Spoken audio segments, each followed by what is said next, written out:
Everyone, and welcome to another Tuesday Tips. So this week I am actually going to show you some more ideas to use with your soft pastels. So, and here is the card that I created with it. So first of all, we're going to take a white cardstock, and I just and I used a stamp set that is kind of an outline, and so I'm just going to ink that up with a Versamark and stamp that right in the middle. Then I'm just going to take some of my black embossing powder and get that, kind of shake off the excess there. Okay, I'm just going to move my, get some of my stuff out of the way here. Move my embossing gun over. And so we're going to heat that up. And like I said, this is black embossing powder.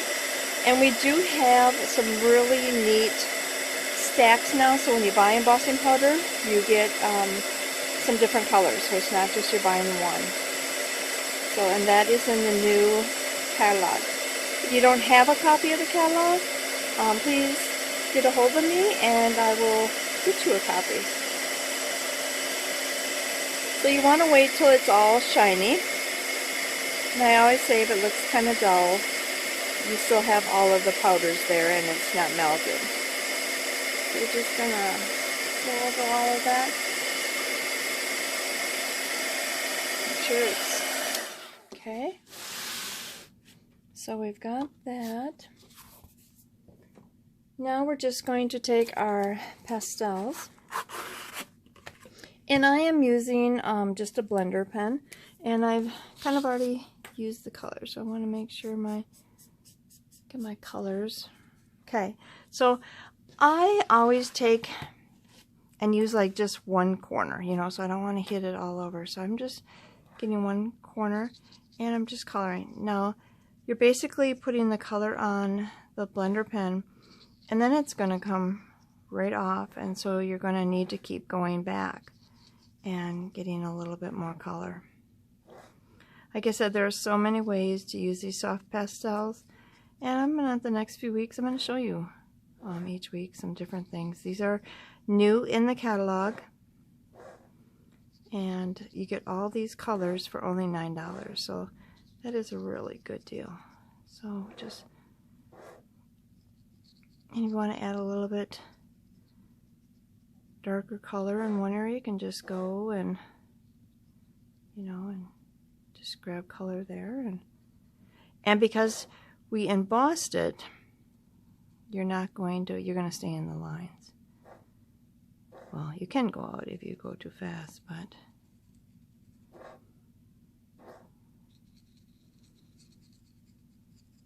like I said, there are so many neat ways to use these.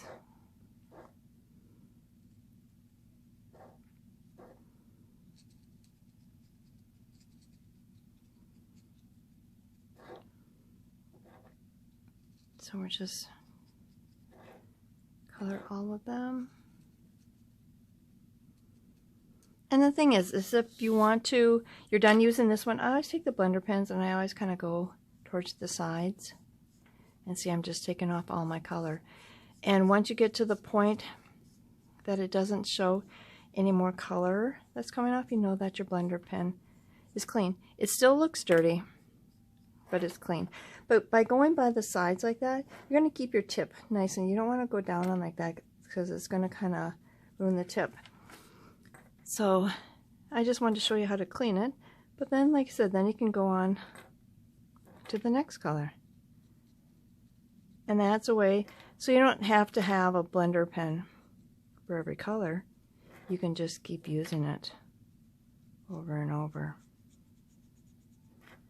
And like I said, the tips do look dirty, but they are clean. And so you can see that my green is coming out really nice. Again, I just took one area and pulled my color from. But that's kind of the basics, how to use your blender pens. Now, and then here is the finished card. And this is one of our new designer papers. Isn't that so pretty? It's got a lot of really neat colors in, but hope you enjoyed the Tuesday tips. And be sure and check out the soft pastels in the new catalog that come out this month. So if you have any questions, please let me know. But thank you for joining me, and you have a great day. Bye-bye.